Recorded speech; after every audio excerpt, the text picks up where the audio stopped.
Hello student, अब हम देखते हैं अंतर्राष्ट्रीय मुद्रा कोष की सफलता। आपने देखा कि अंतर्राष्ट्रीय मुद्रा कोष ने कितने सारे फंक्शंस को जो है वो प्रोवाइड किया। तो रियल में इसकी जो इम्पोर्टेंस है, it is totally depend upon जो भी है इसकी प्रोग्रेस या सक्सेस, वो उसके फंक्शंस पर डिपेंड करती है कि लॉट ऑफ जो है फंक्शंस प्रोवाइड करता है। तो अंतर्राष्ट्रीय मुद्रा कोष जो है एपेक्स कैटेगरी की विश्व की संस्था है। बहुत सारे काम को देने के कारण इसकी सफलता जो है वो उत्तरोत्तर बढ़ती जा रही है। तो फर्स्ट ऑफ ऑल जो पॉइंट इसकी सफलता को शो करता है, इट इज सदस्यता में वृद्धि की। इसके जो मेंबर्स हैं, इसके मेंबर कंट्रीज की जो नंबरिंग है वो कंटिन्यूस इंक्रीज हो रही है। अंतर्राष्ट्रीय मुद्रा कोष ने जब से सबसे पहला समझौता पत्र जो दाखिल किया था, जब इसने कॉन्फ्रेंस का आयोजन किया था, तो केवल मात्र 30 मेंबर कंट्रीज थे जिन्होंने वो कॉन्ट्रैक्ट लेटर साइन किया। तो सबसे पहली बार जब अंतर्राष्ट्रीय मुद्रा कोष को बनाने की बात आई तो एक समझौता पत्र निकाला गया और उस समझौता पत्र पर केवल मात्र 30 मेंबर कंट्रीज ने सिग्नेचर किए। उसके बाद ये जो है इसने अपना काम करना शुरू किया 1 मार्च 1947 से।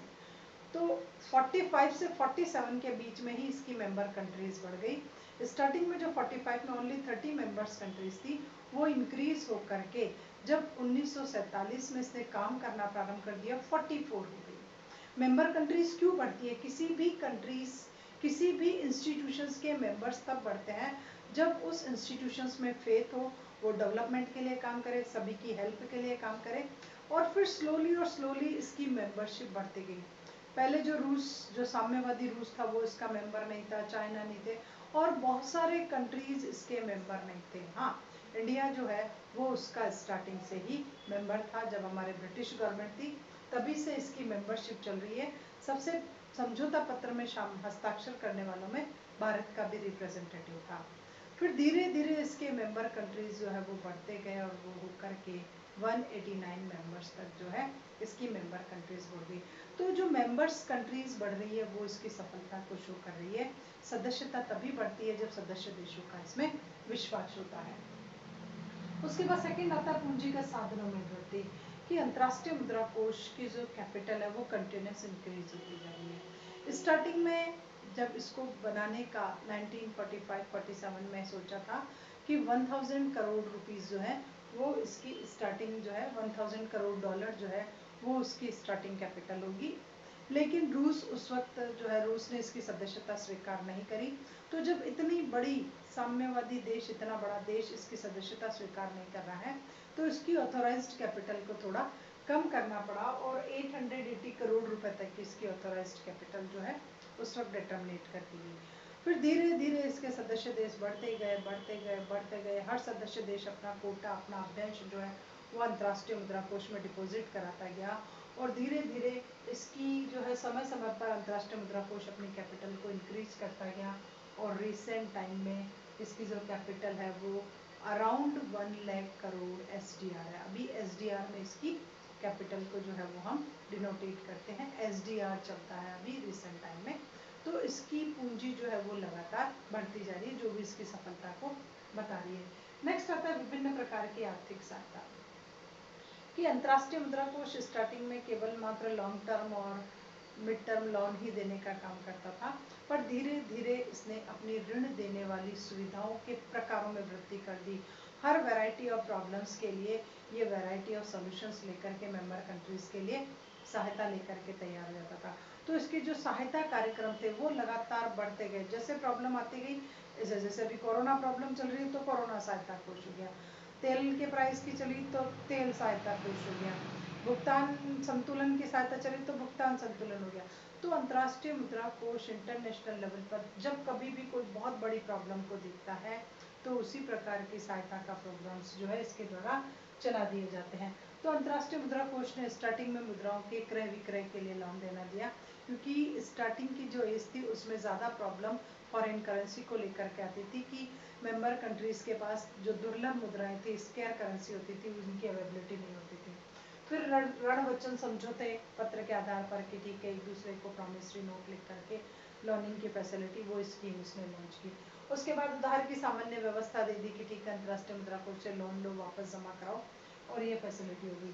फिर क्षतिपूरक वित्त व्यवस्था की, आपको कंपनसेशन के लिए चाहिए कॉम्प्लीमेंट्री चाहिए कि आपके पास आपके इम्पोर्ट का थोड़ा सा तो पेमेंट है, बट आप पूरा पेमेंट नहीं कर पा रहे हो, तो उसका एक पार्ट जो है वो अंतर्राष्ट्रीय मुद्रा कोष आपको दे देता था कि आपके पास 75% तो है, बट 25% नहीं होने की वजह से आप कैपिटल गुड्स का या जो आपकी बेसिक नीड्स आप उसका इम्पोर्ट नहीं कर पा रहे हो, तो ऐसी सहायता दी जाती थी। फिर पूरक वित्तीय सुविधा, तेल सुविधा, विस्तार सुविधा, अनुदान खाते की सुविधा, प्रन्यास कोष की स्थापना, तो वैरायटी ऑफ सहायता प्लानिंग जो है वो अंतर्राष्ट्रीय मुद्रा कोष द्वारा स्थापित किए गए और अपने सदस्य देशों को विभिन्न प्रकार की सहायता प्रदान करवाना भी इसकी सफलता के एक बिंदु में आता है। उसके बाद है विनिमय दरों की व्यवस्था की अंतर्राष्ट्रीय मुद्रा कोष को स्थापित इसलिए किया गया था कि एक्सचेंज रेट पर अपना पूरा कंट्रोल रखे, उसको मैनेज करके चले, उसको रेगुलेट कर करके चले। तो जब इसकी स्थापना हुई तब से लेकर के 1971 तक इसने समता विनिमय दरों को जो है निर्धारित किया। प्रत्येक देश अपनी मुद्रा का मूल्य स्वर्ण में बता देता था और स्वर्ण के अनुसार ही उसकी विनिमय दर जो है वो दूसरी कंट्री की करेंसी में इवेल्युएट कर करके एक्सप्लेन कर दी जाती थी। तो इस प्रकार स्थिर विनिमय दरों का प्रचलन था 1947 से लेकर के 1947 तक, 47 से लेकर के 71 तक यही सिस्टम चलता रहा और स्थिर विनिमय दरों पर पूरा नियंत्रण रखा। परिवर्तन करने के लिए अंतर्राष्ट्रीय मुद्रा कोष की अनुमति लेनी पड़ती थी, प्लस माइनस का 2 आप कर सकते थे, तो अंतर्राष्ट्रीय मुद्रा कोष वहाँ भी सफल रहा। उसके बाद 1972 में बहुत ज़्यादा फ्लक्चुएशन आया और सदस्य देश स्वतंत्र घोषित होना शुरू कर दिया और अपने मनमाने तरीके से विनिमय दरों को निर्धारित किया। तो अंतर्राष्ट्रीय मुद्रा कोष ने फिर सदस्य देशों पर नियंत्रण कसा और परिवर्तनशील मुद्रा प्रणाली, परिवर्तनशील विनिमय दरें जो है उनको लागू कर दिया और अब उसमें भी ज़्यादा फ्लक्चुएशन आप अपनी मर्जी से नहीं कर सकते, उसके लिए भी अंतर्राष्ट्रीय मुद्रा कोष की आपको जो है अनुमति लेनी पड़ेगी। तो इस प्रकार विनिमय दरों को निर्धारित करने, उनको स्थिर रखने, उन पर कंट्रोल रखने में अंतर्राष्ट्रीय मुद्रा कोष की सफलता शुरू होती है। उसके बाद अंतर्राष्ट्रीय तरलता प्रवृत्ति कि अंतर्राष्ट्रीय मुद्रा कोष ने जो इंटरनेशनल लेवल पर जो आपकी लिक्विडिटी की जो प्रॉब्लम है एटलीस्ट उसको सॉल्व करने के लिए बहुत ज़्यादा एफर्ट्स किए हैं, आपको पर्याप्त मात्रा में संसाधन उपलब्ध कराए हैं, वित्तीय सुविधाएं दी है, ताकि आपको कभी भी ऐसा नहीं लगे कि मेरे पास, सदस्य देशों को कभी भी ऐसा नहीं लगे कि उसके पास संसाधनों की कमी है। तो समय समय पर सहायताएं उपलब्ध करवा करके एक अंतर्राष्ट्रीय तरलता की जो समस्या है उसका समाधान किया और एक है इसने SDR का सृजन किया जिसको मैं नीचे एक्सप्लेन करूँगी। उसके बाद है तकनीकी सहायता की अंतर्राष्ट्रीय मुद्रा कोष का जो एक काम था तकनीकी सहायता देना, उसमें भी ये सफल रहा क्योंकि बहुत से जो डेवलपिंग कंट्रीज़ है या बैकवर्ड कंट्रीज़ है, विकासशील देश और पिछड़े देश, उनकी बेसिक प्रॉब्लम्स ये कि वहाँ टेक्नोलॉजी जो है वो पूरी नहीं होती, प्रॉपर नहीं होती, मॉडर्न टेक्नोलॉजी नहीं होती, अपडेट टेक्नोलॉजी नहीं होती, वो ऑब्सोलेटेड टेक्निक को ही हर फील्ड में यूज़ करते हैं। तो अंतर्राष्ट्रीय मुद्रा कोष उसमें भी सफल रहा, उसने अपने सदस्य देशों को तकनीकी सुविधा प्रदान करने के क्षेत्र में बहुत ज़्यादा प्रयास किए हैं। ये मौद्रिक व प्रशुल्क नीति पर जो है तकनीकी सुविधा देता है कि आपको आपकी मॉनेटरी पॉलिसी को फॉर्मुलेट करना है, आपको आपकी फिस्कल पॉलिसी को फॉर्मुलेट करना है, तो उसमें भी इसके द्वारा जो है सहायता दी जाती थी। जो आपकी जटिल तकनीकी समस्याएं हैं, टेक्नोलॉजिकल कोई कॉम्प्लेक्स आपके उसमें किसी भी आ रहा है तो उसको दूर करने के लिए इसके द्वारा तकनीकी सहायता दी जाती है। ये विशेषज्ञों की सेवाएं वो सदस्य देश में भेजता है और वो स्पेशलिस्ट आकर के उस टेक्निक को डेवलप उसी देश में करते हैं और उस देश के अन्य विशेषज्ञों को भी उसकी जो है वो शिक्षा दी जाती है ताकि वो भी टेक्नोलॉजी को डेवलप कर सके। तो इसके लिए उसने तकनीकी सहायता के लिए उसने केंद्रीय बैंकिंग विभाग स्थापित किया है। केंद्रीय बैंकिंग विभाग और राजकोषीय विषयक विभाग, दो विभागों की स्थापना की है और इन विभागों के माध्यम से अंतर्राष्ट्रीय स्तर पर टेक्नोलॉजिकल असिस्टेंस की अवेलेबिलिटी में ये कंटिन्यूस सक्सेस रहा है। उसके बाद है प्रशिक्षण सुविधाएं, तो इसका जब मैंने आपको फंक्शन बताया कि प्रशिक्षण सुविधाएं देता है तो उसमें भी सफल रहा। 1951 से प्रशिक्षण का काम कर रहा है। 1964 में उसने अपने यहाँ जो है एक प्रशिक्षणालय स्थापित कर लिया है, एक ट्रेनिंग सेंटर जो है उसको इस्टेब्लिश कर लिया है और उसमें कई कोर्स चलाए जिसमें कई अधिकारियों को, कई देशों के कई अधिकारियों को उसमें विभिन्न प्रकार की जो है वो प्रशिक्षण की सुविधा इसके द्वारा प्रदान की गई है। 1992 में संयुक्त वियना संस्था अन्य वित्तीय संस्थाओं के साथ मिलकर के 1992 में एक संयुक्त वियना संस्था के नाम से स्थापना की है जो भी ऐसे प्रशिक्षण देने का काम करती हैं। उसके बाद 1998 में सिंगापुर क्षेत्रीय प्रशिक्षण जो है उसकी सहायता, उसकी स्थापना की है, तो उसके द्वारा भी प्रशिक्षण की सुविधाएं दी जाती है। 1991 में एक संयुक्त राष्ट्रीय प्रोग्राम जो है वो प्रारंभ किया गया प्रशिक्षण के लिए। तो ये जो डिफरेंट टाइप्स के ईयर है, हर बार कुछ ना कुछ लॉन्च करता जाता है। कई हजार कोर्स चला रखे हैं, कई अधिकारियों को इसके द्वारा प्रशिक्षण प्रदान किया गया है। तो उस प्रशिक्षण के कार्य में भी ये सफल रहा है। उसके बाद है विभिन्न अंतर्राष्ट्रीय व मौद्रिक संस्थाओं की स्थापना, कि जब से विश्व में अंतर्राष्ट्रीय मुद्रा कोष की स्थापना हुई है उसके बाद से लेकर के अनेकों अंतर्राष्ट्रीय स्तर की संस्थाओं की स्थापना अंतर्राष्ट्रीय स्तर पर हो चुकी है। तो अंतर्राष्ट्रीय मुद्रा कोष उसमें भी एक एपेक्स कैटेगरी की भूमिका निभाता है, शीर्ष पद पर काम करता है, उनके मैनेजमेंट में कंट्रीब्यूट करता है, उनकी कैपिटल में कंट्रीब्यूट करता है, उनके डिफरेंट टाइप्स के प्रोग्राम में असिस्टेंस देता है, उनकी मीटिंग में पार्टिसिपेट करता है और अपने सदस्य देशों को उनकी सदस्यता ग्रहण करने के लिए भी प्रेरित करता है। तो अंतर्राष्ट्रीय स्तर पर जितनी भी संस्थाएं स्थापित हुई है, चाहे वो WTO, चाहे UNCTAD हो, चाहे UNO हो, चाहे वर्ल्ड बैंक हो, एशियन डेवलप, कितने भी प्रकार के बैंक, IFC, कोई भी इंस्टीट्यूशन हो, तो सबको स्थापित करने में अंतर्राष्ट्रीय मुद्रा कोष का महत्वपूर्ण योगदान है। अगर अंतर्राष्ट्रीय मुद्रा कोष नहीं होता तो ये विभिन्न प्रकार की संस्थाएं अंतर्राष्ट्रीय स्तर पर अपना काम सुचारू रूप से नहीं कर पाती।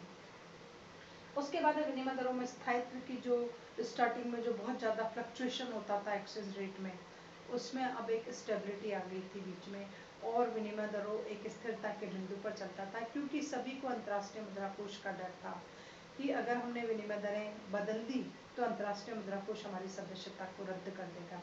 ऐसा भय होने की वजह से हर देश अपनी मुद्रा की वैल्यू को एक स्टेबल पॉइंट पे या एक स्टैटिक पॉइंट पे सेटअप करने की कोशिश करता है, जिससे अंतर्राष्ट्रीय स्तर पर एक जो है स्थिरता विनिमय दरों में देखने को मिलती है। उसके बाद है SDR का सृजन कर अंतर्राष्ट्रीय तरलता में वृद्धि। SDR नाम की एक पेपर करेंसी या गोल्ड पेपर करेंसी को इसने जन्म दिया, जिससे सारी दुर्लभ मुद्राओं की जो है आपूर्ति की समस्या थी उसका समाधान हो गया।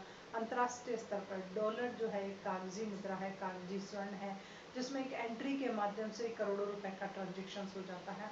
तो ऐसी मुद्रा का सृजन कर करके अंतर्राष्ट्रीय स्तर पर जो तरलता की समस्या थी उसका अंतर्राष्ट्रीय मुद्रा कोष ने पूरी तरह से समाधान कर दिया। अब सदस्य देशों के पास तरलता नहीं की कोई समस्या नहीं है। उसके बाद है प्रतिस्पर्धात्मक अवमूल्यन पर रोक, कि अंतर्राष्ट्रीय मुद्रा कोष के जो पहले सदस्य थे,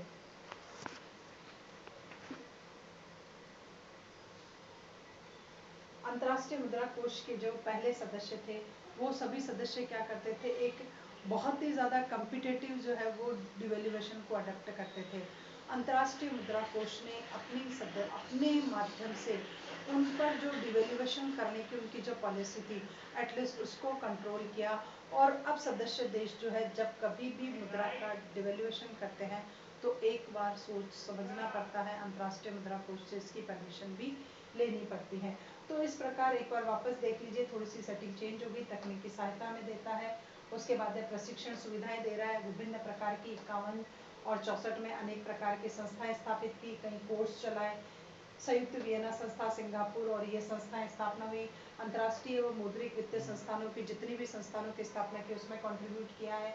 उसके बाद विनिमय दरों में स्थायित्व लाने का काम करता है और SDR का सृजन कर करके अंतर्राष्ट्रीय तरलता की समस्या का समाधान किया है। और जो प्रतिस्पर्धात्मक अवमूल्यन मेंबर कंट्रीज कंटिन्यूस करती जा रही थी अपने एक्सपोर्ट को प्रमोट करने के लिए, तो ऐसे प्रतिस्पर्धात्मक अवमूल्यन पर भी रोक लगाने में अंतर्राष्ट्रीय मुद्रा कोष पर्याप्त मात्रा में सफल हुआ है। अब अवमूल्यन से पहले अंतर्राष्ट्रीय मुद्रा कोष की परमिशन लेना अनिवार्य हो गया है।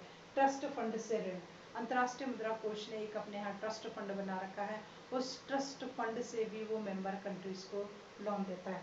ये ट्रस्ट फंड कहाँ से बना वो देखिए, सार्वजनिक नीलामी से बेचे गए 25 मिलियन औंस स्वर्ण से एक सार्वजनिक नीलामी की, उस नीलामी में 25 मिलियन औंस स्वर्ण जो है एटलीस्ट उसको बेचा गया।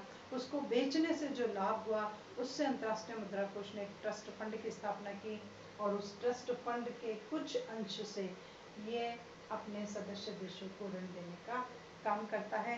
लास्ट है इसकी जो सक्सेस को शो कर रहा है वो है सदस्य देशों के ऋण व सहायता में वृद्धि। मेंबर कंट्रीज को इसके थ्रू जो लोन डिस्ट्रीब्यूट किए जा रहे हैं वो कंटिन्यूस इंक्रीज हो रहे हैं। तो सदस्य देशों को दी जाने वाली सहायता और ऋणों की मात्रा अपनी स्थापना से लेकर के वर्तमान काल तक लगातार बढ़ती जा रही है। ऋण चाहे विकासशील देश को हो, चाहे अर्धविकसित देश को हो, चाहे विकसित देशों को, उनकी मात्रा लगातार बढ़ी है। कभी भी किसी भी ईयर का ग्राफ किसी भी कंट्री का ये शो नहीं करता कि इस साल अंतर्राष्ट्रीय मुद्रा कोष से कम ऋणों की प्राप्ति हुई है। तो इन सभी बिंदुओं को देखने से मिलता है कि अंतर्राष्ट्रीय स्तर पर जो एपेक्स कैटेगरी के इंस्टीट्यूशंस हम सब ने मिलकर के, सभी सदस्य देशों ने मिलकर के जो स्थापित की है, वो कंटिन्यूस विकास की ओर, सफलता की ओर बढ़ रही है। सदस्य देशों की समस्याओं का समाधान कर रही है, सदस्य देशों को ऋणों की उपलब्धि करवा रही है, पूंजी में वृद्धि कर रही है, एसडीआर का सृजन कर रही है, विभिन्न प्रकार की सुविधाएं दे रही है। तो हम कह सकते हैं कि अंतर्राष्ट्रीय मुद्रा कोष एक हद तक सफल रहा है।